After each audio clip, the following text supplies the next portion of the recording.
I had this really cool story that was explained to me once, Jen.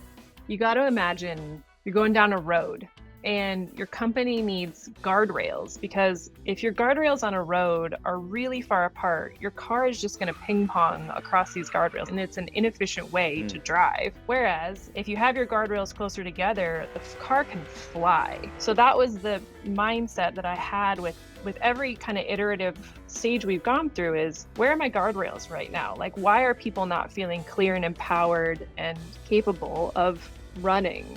Every time I've done that gut check and things have been clunky, it's my guardrails were way too far apart. And it's just this constant maintenance of like, oh, we got to get back in here. And I'm not going to give you the map, but I will give you the guardrails. I hired smart people to know where you're going.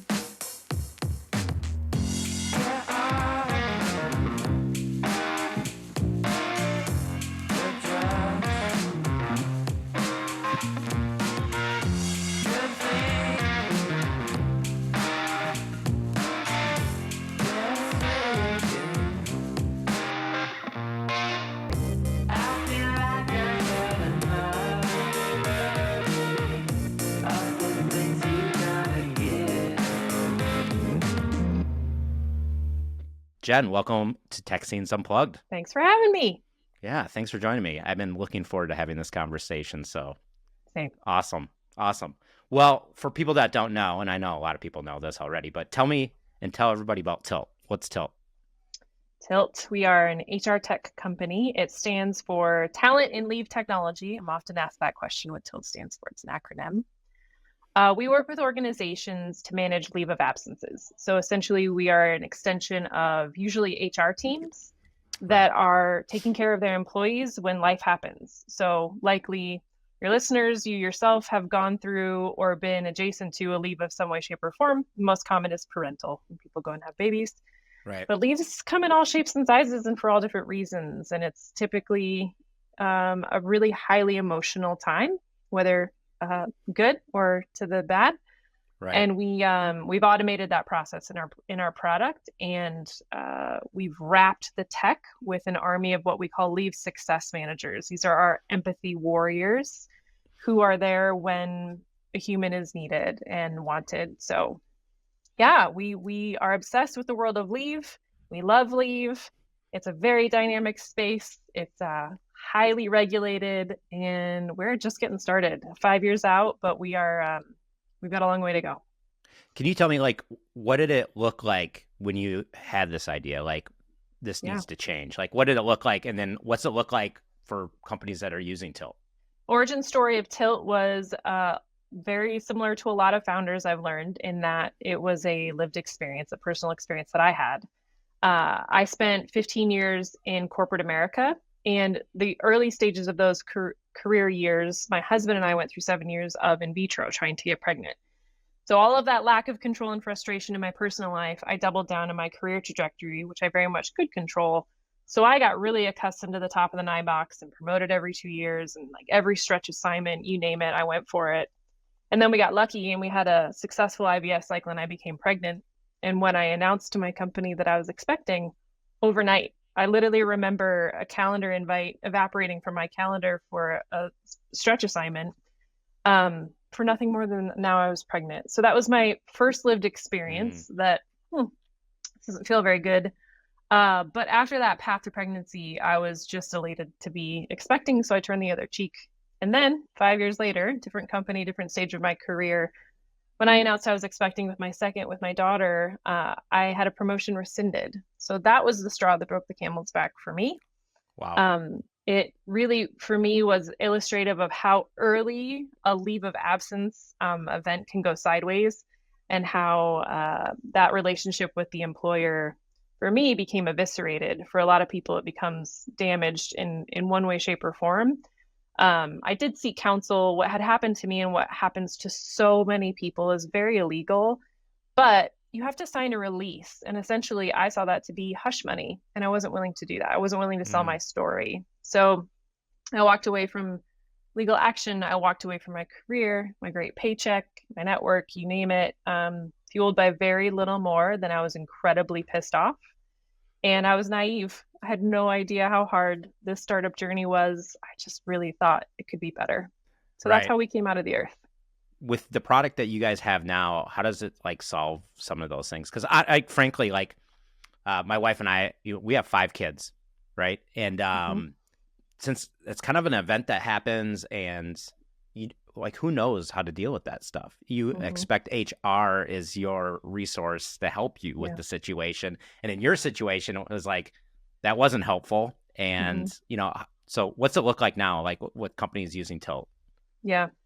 One of our early customers said something that I think really is poignant to describe the answer to that question, which is she said, unless you win the manager jackpot, who knows what your leave experience is going to be like?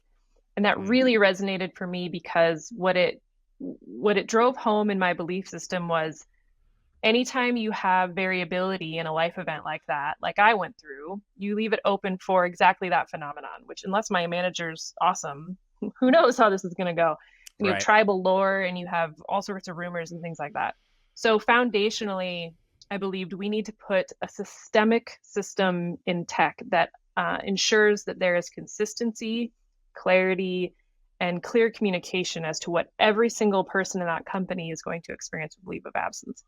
It removes a lot of the ability, not all of the ability for a manager to be a jerk, but it should and is now an application 5 years out in the market, proving to be a game changer as it relates to simplifying.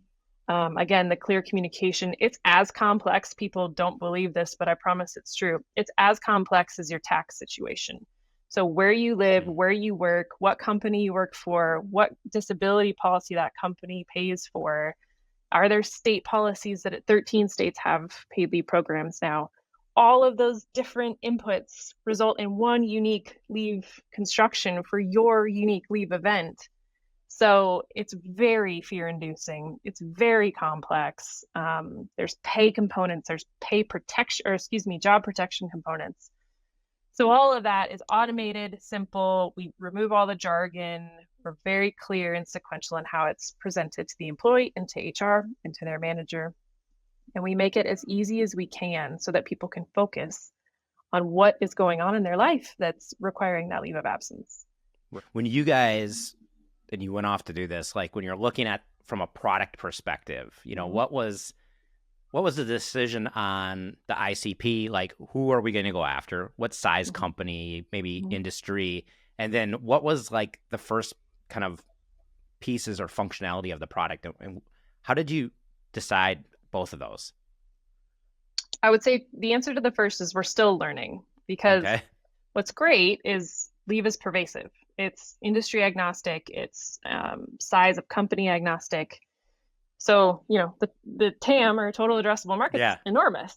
it's It's a huge. really dumb business strategy, as we all know. So, um, the I would say answer that we know today is the vitamin to painkiller threshold, or where companies become the pain becomes untenable, is getting smaller and smaller in terms of employee population size because that leave landscape has become so complex and so unique. So typically, we find customers that are coming off of spreadsheets, homegrown systems, even Right. whiteboards. We've seen some of the most dynamic whiteboards you can imagine. Um, there are first movers. It's a instantaneous delight factor. It's a breath of relief you can't really even imagine. So that is starting, as I said, to move downstream. I'd say now we used to say 500 is kind of that tipping point. I'd even argue it's closer to 200 to even 100 in a state like California that has the most complex paid leave landscape. So those are first movers, really apt to buy, really fast to delight, and then we like to grow with them. In a lot of instances, we've seen that with the customers that we welcomed. If I talk about the other end of the spectrum, our enterprise customers, that was where I first started to discover, number one, I had a strong network in that space. Number two, Yep. I thought, I want to fix this for as many people as fast as possible. So I was really fueled to get into the big, Walmarts of the world and Starbucks of the world. But I've been humbled in these last, 7 years since I took the jump out of corporate America. Those enterprise customers are a different a different dynamic, and they Right. have justifiably so at times all sorts of requirements and table stakes. Yep. that as an emerging tech company, I've learned you either have to decide we're going all in and we are going to be enterprise from the jump, or Yep. as we have chosen, we are deciding as we scale through SMB and mid market. The pain is still there. We know everyone's suffering, but we need to make sure that we're offensive in how we grow into those larger customer size and not reactive, because we don't want to disappoint anybody and we don't want to get ahead of our skis. Right, So, right. Well, you have an interesting background because you have that enterprise background. So you mhm. probably intimately know those types of companies and how they work. And you're right. Sometimes it's maybe the word requirements isn't the word, but demands. When you start to work with some of those companies, right? Like You said it's it, like not me. this is the way we need you to do this for us, and this is what we're Yeah, going to pay you. yeah, Some of the big companies can really yeah, demand things, and it makes it really challenging to work with them. And oftentimes, you know, unfortunately, some of those demands like don't help what you're trying to help them with. So it yeah. can be really challenging. And I think the strategy of SMB and mid market is just going to really strengthen that foundation of what you offer. And there's a lot of people that need that help in that space as well. It's a huge market. It's a huge Huge market. market, huge. You're totally right. And again, the legislative tailwinds and forcing function is not solely for enterprise. I mean, that is every employer in these states that have passed this legislation by and large. So, yeah, they're typically much more under resourced. They're typically, if there's an HR rep, the leave expertise is unique, and that's hard to find. So, yes, for all those reasons and more. And I would say, you know, in respect to the enterprise and actually all customers in totality, because the work that we do is regulatory in nature, there are legal implications. Hmm. We can't get that wrong. So the expectation is extremely high that it's not I want the button to be blue Yeah. request. It's I need to know that my hourly warehouse worker is going to be in compliance for how we handle their leave of absence that is intermittent because they suffer from chronic migraines and they haven't worked at this company for a year. So FMLA doesn't, I mean, there are so Yeah. many nuances. They expect us, as they should, to be experts on. So Right. it's really complex. Well, the other interesting thing from going from large corporate enterprise, um, that must have been a huge shift for you to do a startup, right? Like that had to have been like a huge shift, right? Like, and A little bit. you did Techstars Workforce. Was that the Techstars Yeah. that you did? The Techstars first one. Workforce? Yeah, the first Yeah. one. And I would guess that was definitely like such a great immersive into the whole startup world.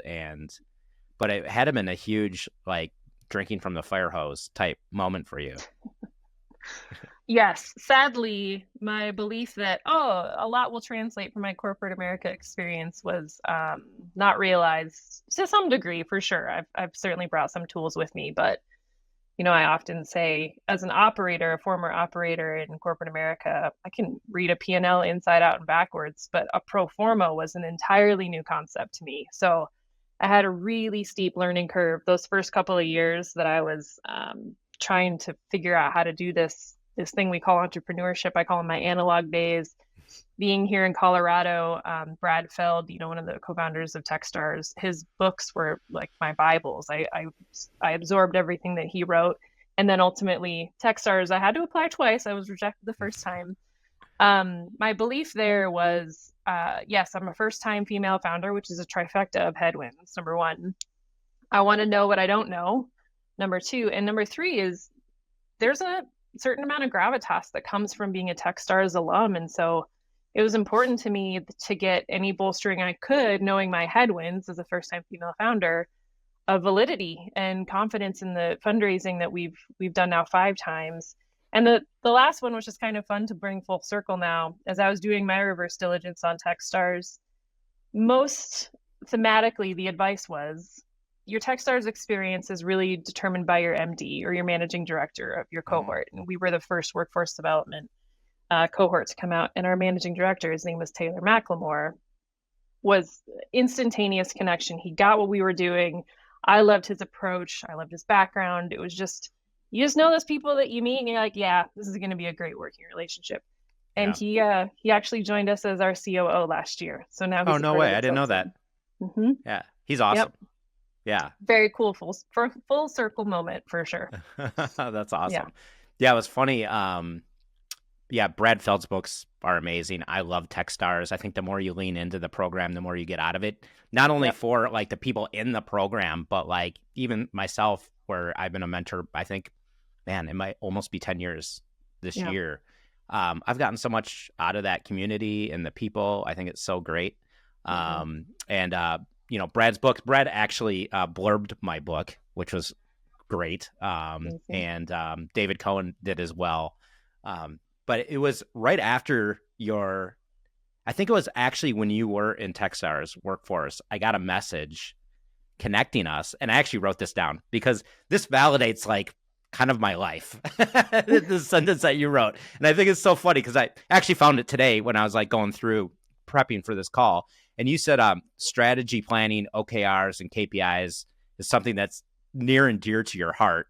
And I've realized working in corporate America, but it doesn't fully translate to the world of startups. Yeah. And I mean, that's literally what I wrote, and my life's been about is like integrating the right tools for startup teams and growth teams to really scale. And what are those tools and how do you use those OKRs and those KPIs and all the things? But I just had to bring that up because like it always feels good when someone justifies the nerdiness that you've become in your life. Like that is my life as an operating system. But I appreciate that you sent that, and that still connects with me. And I'm sure you feel that way with Tilt, like the fact that there's so many people out there that go on leave and it's such an uncomfortable time for them. Mm-hmm. And to have some people and systems in place that are systemic that will make it the right experience, and to have that level of trust that this is, I can come back, or I know what's going on and it's being done correctly. I can't imagine how many lives you've made happier and more comfortable by doing the work that you do. Yeah, thank you for saying that. We have a Slack channel and a seat at every all hands and company meeting for that customer voice, because those stories of the change that we've made and the affect of our work is, I mean, the thing of dreams in terms of keeping the fire burning in all of us and aligning us towards a common mission. But back to the comment on the OKRs and KPIs, it's funny now that we're 5 years in market, 100 employees, the 5 rounds, we've gone through all these inflection points. I was just talking to an individual yesterday who said, your company is new every 6 months at the stage and the state that you're in. And it's so simple. And I probably should have thought that way already, but it kind of stopped me in my tracks. And I was like, yeah, it is. And it feels that way. And like every 6 months, we're like crumpling up the scorecard and the KPIs and we're starting over again, or we're significantly editing. And again, back to my experience in corporate America, nothing ever changed that fast. Are you kidding me? No way. No way. So it is never a dull moment. Well, I think that's why cadence matters so much. And that's one of the big pieces that I kind of talked about in the book, is having this annual cadence where we develop that 3-year vision and that 1-year plan, and we do it functionally in their objectives. And then that cadence of 90 days where we're doing OKRs that are anchored in that 1 year and that 3 year, that creates that alignment. Things change so fast. You have to have a cadence that changes like that. Yes. I'm going off next week to do a team that is not a venture-backed company. I only do venture-backed companies. And it's a nonprofit, and they're doing some really innovative things, but part of the business isn't moving that fast, right? Yeah. So the cadence with them and OKRs that we do with them is every 6 months. And it works great for them because that's the speed in which that they're moving. And they may do their weekly meeting every other week, and that's fine too. But teams that are scaling quickly and moving quickly, things are changing quickly. You have to have a faster cadence because you need to keep up with the business and keep up with the demand of change. 100 plus 100. And I also would point out, in the work that you do, the cadence and then the consistency behind it, foundationally, one of the beliefs, again, I briefly talked about it, but to double click, that Tilt came out of the earth was this lived experience of what the power of operationalizing a process provides.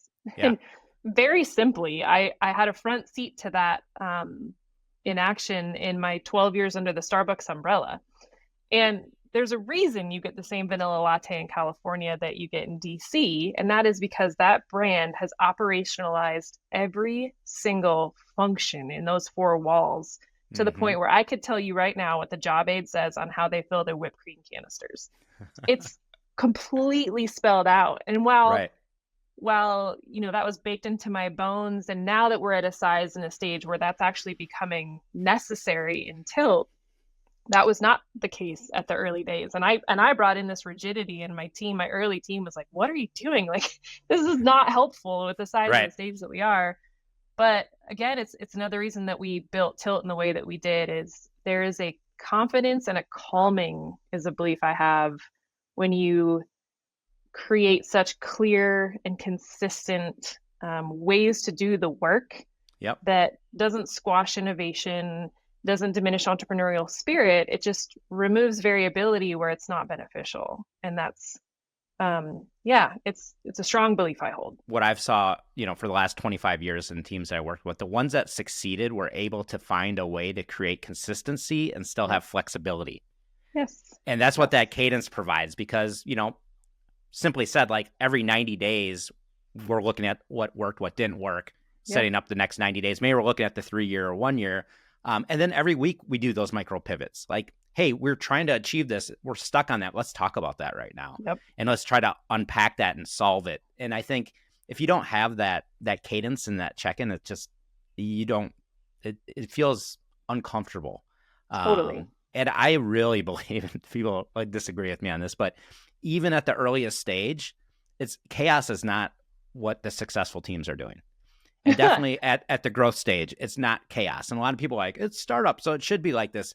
Reality, after working with hundreds and hundreds and hundreds of teams, the most organized teams are the most successful, and they're the most happy teams. Because kind of like what you said, I think is important, is like there's like a level of empowerment once we've decided what we're going to do and how we're going to do it. And then you can just let people go run and do it. And you don't have to. And if you're still checking in on every little thing that everybody's doing and trying to agree on that, I mean, after 20 employees, you can't do that. You're definitely not going to do it at 250 or 500. And you need to let them run and let them just do the work. But then you also need to regroup and see what's working and what's not, and iterate and change. And, it's funny, when I built my first business in college, I sold it, and I sold it with a business plan because I was in college studying entrepreneurship. Mm-hmm. And that's what they asked for. They're like, we need a business plan when you hand this off. So I built them a business plan, and I sold the business to them, and I jumped into the .com world. But it's funny because I look back, and when I joined my first .com VC company, everything that I learned in college and everything I felt like I learned in school didn't seem like it applied anymore.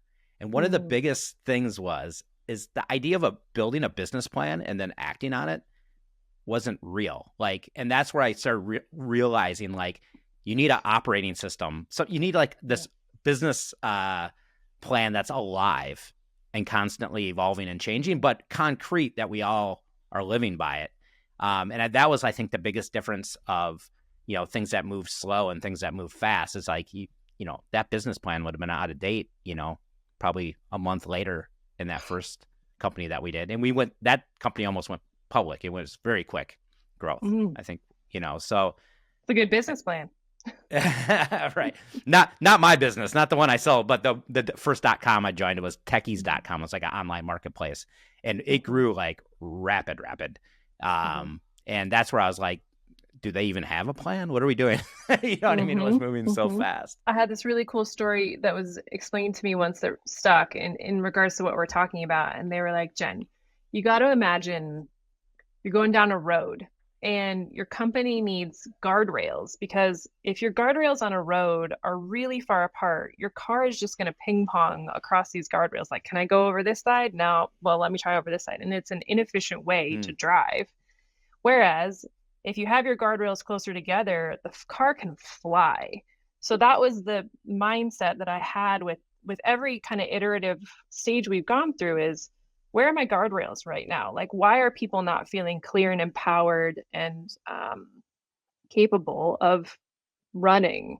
And that's every time I've done that gut check and things have been clunky, it's my guardrails are way too far apart. And Mm, it's just this constant maintenance of like, oh, we got to get back in here. And I'm not going to give you the map, but I will give you the guardrails. Like, I hired right. smart people to know where Right. you're going.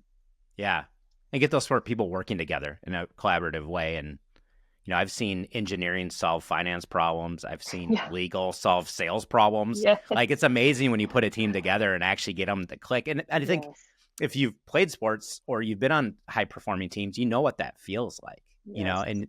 and I think I've seen teams replicate that, like, in the conference room, Oh, in yeah. work. And Yeah. it feels good. And it feels like you don't have to be the system anymore. Right? Yeah. You Yeah. can let them run. So I wanted to talk to you, if you're okay talking about this. 2% of venture funding goes to female founders. Mm-hmm. And it makes no sense at all to me. Same. And like, what was your experience raising? And I'm sure, I'm sure it was helpful being at Techstars and having that network, but I'm sure there was still plenty of challenges and, trying to find the right investors and Yeah. connecting with the right people that you really wanted to, like, grow your business with. Like, what was that experience Yeah. like? I got the really good advice early on that your cap table should be comprised of the human first, the fun second. So I created that criteria and expectation for who the person was at the very early days, and I'm incredibly proud of my cap table. I tell you in full transparency, if I could delete one line on it, I wouldn't. They are awesome humans. So that was a foundational belief of the fundraising world. As I got into it and have amassed quite a storybook of implicit and explicit bias as it relates to the 2% phenomenon. Um, I remain confused, to your point, because the Right. proof is in the research. Female founded companies and female CEOs produce better results. Like, it's kind of confounding to me. But I have also found a significant amount of pattern matching in the world of venture funding. And whether it be algorithm or just experiential, we have a really big ship to turn as it relates to what men and women, this isn't unique to men holding the purse strings or women, what they're looking for in a founder and in an organization, to be aware of what that pattern matching is. So we've seen time and time again that women are asked preventative as opposed to promotive questions in fundraising. So instead of being asked as a female founder, how big can this be? I'm asked almost every time, as are my fellow female founders, some version of what's gonna prevent others from building faster and taking you out, or Hmm. how are the incumbents not going to just build this and put you out? So it's that type of mindset that, again, I now believe is pervasive and is perpetuating itself and perpetuating the phenomenon. It takes somebody who's aware, number one, and willing, number two, to step out of the pattern and ask different questions or look for different proof points. And that is possible as proof of my cap table, and is going to take an entire army of us to start to change the narrative. Right. It's really sad, actually. I've talked to a handful of female GPs who know the problem, are obviously identifying with the problem as Right. females, but what they're fighting as female GPs is the other side of this phenomenon, which is, because there's so few of them, they need to get the unicorns. They need to make sure they're only picking the Ubers and the Airbnbs of the world. And so they're also not able to effectuate change from that side because their risk tolerance is so much lower. Right. Otherwise, they're going to be held accountable to, well, you're not getting the data that we need to have the at-bats. So it's broken on both sides. Yeah. One, I have 3 daughters, and I hope they're all entrepreneurs. It's in their DNA. I think about like, how can we encourage more female founders to give it a shot? And, it usually takes other role models like yourself being successful and doing it. I think it takes education. I actually, it's funny. Now I think back, I studied entrepreneurship at St. Thomas in St. Paul, Minnesota, and there was one female in that class. In the later stage classes, we probably had only like 20 people in that class, but there was 1 out of 20 that was in that class. I know specifically her dad was a very successful entrepreneur, and so it was in the blood. But yeah, I asked myself that question. I don't know if you have thoughts on that, but like, how do we encourage the next group coming out of college to like go for it? We do need more success stories. No pressure to myself and my fellow female founders out there. We're now past the Series B milestone, so like my pool of peers has gotten significantly smaller. So no pressure, but we've got to make it. We got to make it. Because you're absolutely right. I believe you can't be what you can't see, and we need more. We need more points on the board. I also think that the venture capital world needs a reckoning. And I think there should be accountability measures for distribution of capital. I think that there should be significantly different processes that are followed when you're funding a female founded or diverse founded. The stats are even worse for my minority founder peers. And then the third is, I think that as we start to, if we were to blow it all up and put it back together again, I would be in the camp to vote for diversification of what capital IRR measurements really should look like. So this double, triple, or this unicorns only, or kind of whatever other entrenched belief system in when returns in 5 to 7 years should come back from these venture investors. Number one, I think we got a bit of a reckoning when we, in the last couple of years, have had grow at all costs, swing all the way to when are you going to be profitable, which is right. a whole different conversation. But I think it's also the pendulum needs to stop swinging at a sustainable and durable business model. And that is what women are really good at. We are practical, and I'm speaking in huge generalities, but we don't over index ourselves. We don't overpromise. We don't speak in hyperbolic terms. We are very defensible and level-headed in how we run a business. And so when the measuring stick starts to get more towards those types of business dynamics, which again, I think we're starting to get there already, we've got more of a level playing field. And that way, we don't need to take on the capital in the same way. We don't have to be hooked up to the IV drip of VC. We can get attaboys for 30, 40, 60% year over year and not need 100, 200, 300. Like, right. That's where I get into the like, wow, if we're really going to blow this up, soup to nuts, we need to look at what's not working. Yeah, I love that. I think that makes a lot of sense. What would you say to a female founder or prospective founder that's like, should I do this or should I not do this? They have a great idea.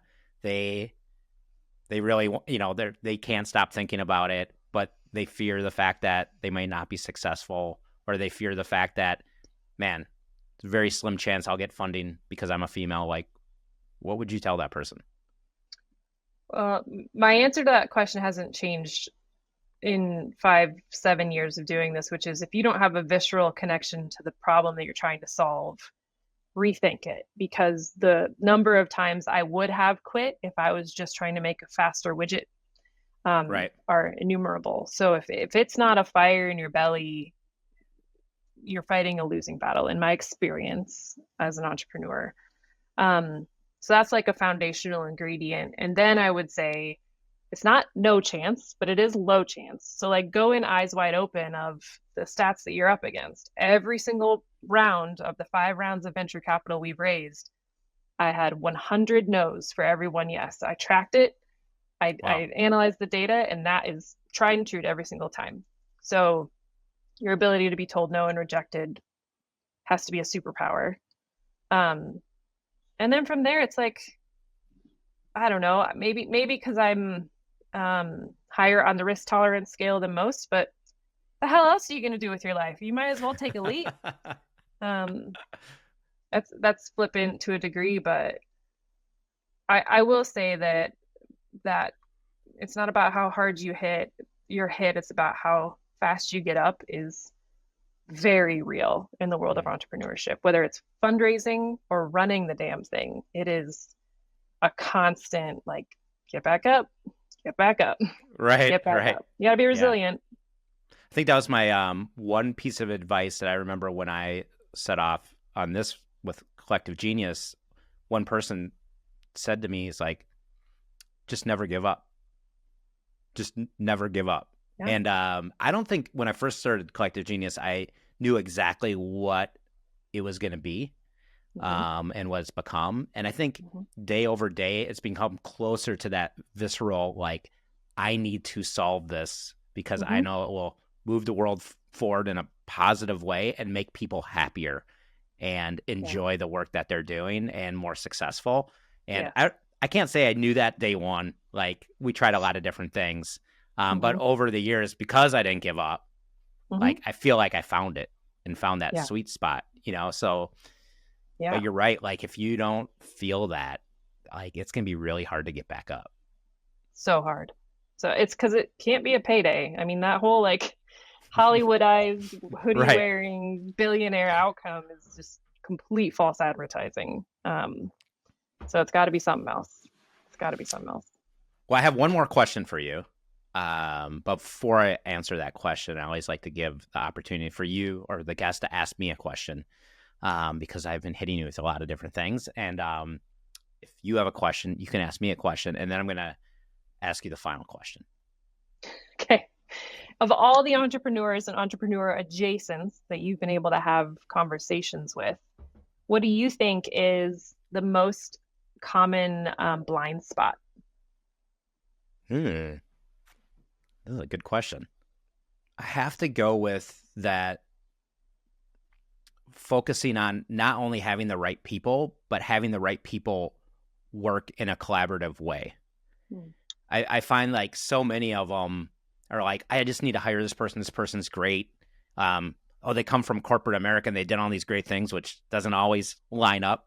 It could be a whole nother topic that you and I could talk about. I'd love your perspective on that. But it's once we have the right people, like, how do we create that symbiosis, like that organism, within the organization where they're really working well together? Because I really believe, like, teamwork and working together is how people are successful. Every single team, like, if I'm playing hockey and I'm behind the net, if I look up to the left or right, I know that my right wing or left wing is going to be there on the hash marks. I can pass the puck because they're playing their role, I'm playing mine. Like, creating those roles, those responsibilities, that symbiosis of working together, how important that is. And we all say, like, people are the most important thing. And I think it's the team is the most important thing. That, every individual is important, but how are we all working together is so important. And talk about, like, capital efficiency. I don't care, like, when, they said we need to grow at all costs to, like, we need to be profitable.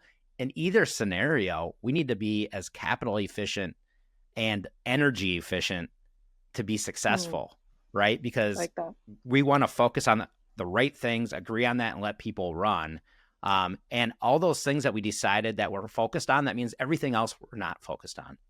And when teams don't have those conversations, and I know a lot of times people are like, oh, it's exhausting having these conversations. I think that's the hard work. I think that's not staying up late doing a presentation. It's the hard work is having these difficult conversations with the team to get them aligned. And I don't think there's a hack to that without having structured, organized conversations. I don't think AI is going to solve us aligning and not having to have these conversations.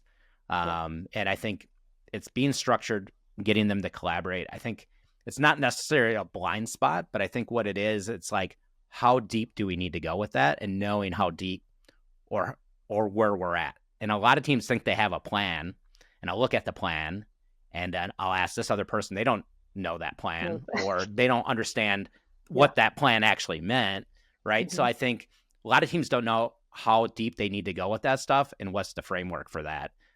If some may go too deep, right, where they're not flexible, right? So Yeah. I think I know it's going back to like what I know best, but I think that's where I see a lot of blind spots is they just don't know, Yeah. you know? Yeah. And a lot of the peak teams are second, third time founders. So it's not like they learned it the first time around. They're like, oh, I figured it out, because the whole team needs to understand it. I think that's part of the dynamic. Yeah. Great question. Preaching the choir. Yeah. You made me. There's no set it and forget it. Yeah, you made me dig deep on that one. Thank you. Yeah. All right. So here's your final question. It's an important one. Okay. All right. I'm glad you're sitting down. So it's actually more of a scenario.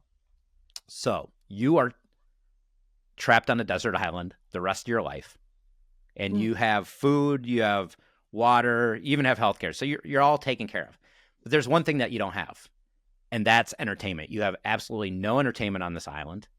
But luckily for you, an old 80s boombox drifts ashore with endless batteries. However, you can only bring one album to listen to the rest of your life. What album are you going to listen to? Def Leppard. Wow, that was fast. Why Def Leppard? True to the 80s.